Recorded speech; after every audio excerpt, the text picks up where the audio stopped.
Now, it's time for our next story. Guns. The things that shoot freedom. Following the terror attacks in Paris, pro-gun politicians in the US responded in the most predictable way. Nobody had guns but the bad guys. Nobody. If our people had guns, if they were allowed to carry.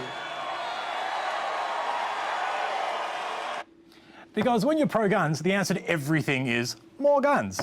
How do we stop violence? More guns. Okay, how do we stop gun violence? More guns. What's the Wi-Fi password? More guns. But Trump is not alone in thinking that guns can solve everything. Here is Republican nominee Ben Carson explaining how guns could have prevented the Holocaust. There had been no gun control laws in Europe at that time. Would 6 million Jews have been slaughtered? I think the likelihood of Hitler being able to accomplish his goals would have been greatly diminished if the people had been armed. Ben Carson believes if the Jews had guns, the Holocaust might not have happened. But also, if the Nazis didn't have guns, the Holocaust might not have happened. According to people like Ben Carson, guns can solve any historical tragedy. If only the people of Pompeii had guns, then they might have been able to shoot the volcano. By the way, Ben Carson has said stranger things than that. Here he is explaining why schools in America shouldn't teach children about the bad things their country has done. A whole section on how we wiped out American Indians with no mercy. I mean, I think most people, when they finish that course, they'd be ready to go sign up for ISIS. A whole section on the destruction of Native Americans. Surely a footnote would have been enough. I mean, if only the Native Americans actually had guns, then they wouldn't need to teach that at all.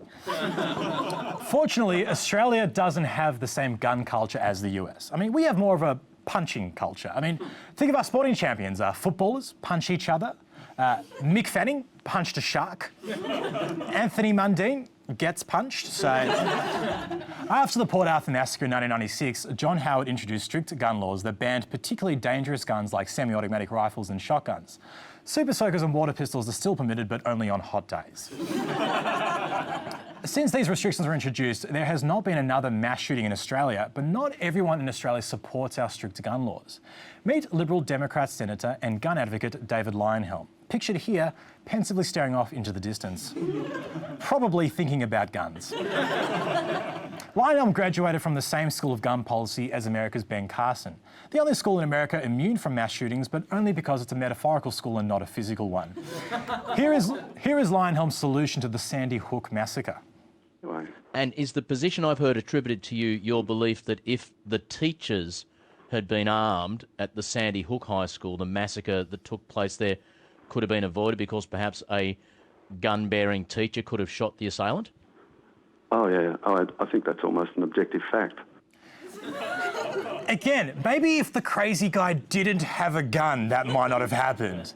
Look, Leyonhjelm recently used his power to remove the government's ban on the importation of the rapid-fire Adler shotgun and then walked into the Senate and said this: "Last week, I managed to blackmail the government into removing the ban." He blackmailed the government. Is he a senator or Vito Corleone? Don't be surprised if Leyonhjelm walks to the Senate next week covered in blood and announces that the ban on bazookas has been lifted because he made the government an offer they couldn't refuse. So how did Leyonhjelm get voted into the Senate anyway? Well, he won his seat comfortably with 9% of the vote when he was only hoping for 4%, and this is how. You were hoping for 4% and you get 9%. Does that mean at least half of the people who voted for you did so by mistake? There's two explanations for the extras. One is that they just voted for us because we're first on the ballot. Hey, that's no surprise. An ass like him could only get voted in with a lot of donkey votes. But his second explanation is just as good.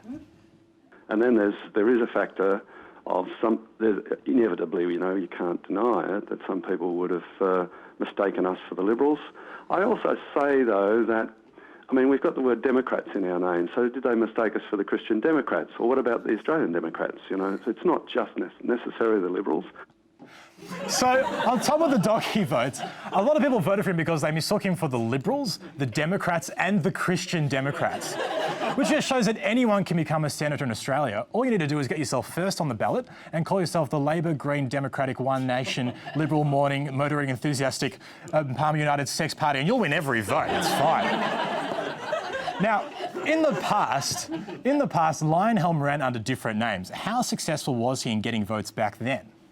Anthony Green's pointed out, in the past, when you've run under different names, you've got as little as 0.5% of the vote. So this confusion over names combined with pole position, it looks as though it could have contributed to 75% of your vote, perhaps.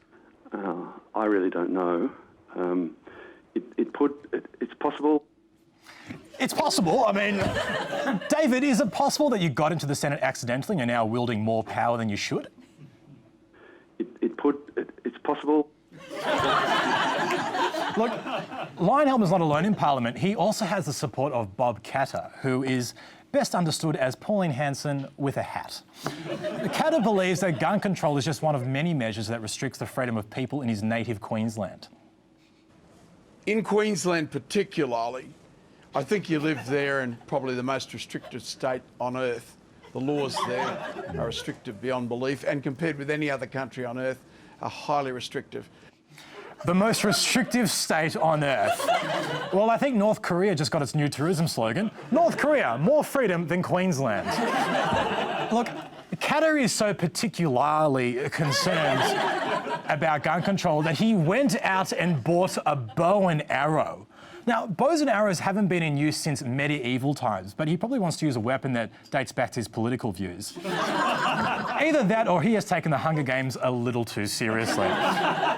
Katter also supports importing the Adler shotgun, probably because his son-in-law is a gun importer who will make a lot of money if that happens, which is something that Mark Latham brought up on The Verdict.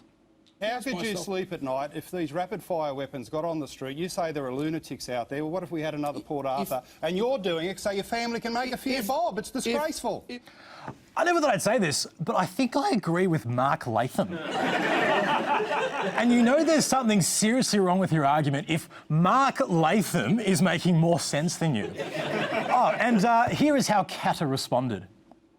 Just a second. Let's get... come back and check. Really? I'm waiting. You wait. Hold fire. I'll come back and check. Watch out, Mark. He's got a bow and arrow. Look, we're lucky in Australia. We don't have the mass shootings that we see in the US. To keep it that way, we need to maintain our strict gun laws and make dangerous weapons like the Adler shotgun and Bob Katter less accessible. We don't need more guns. We need more common sense. We'll see you after the break.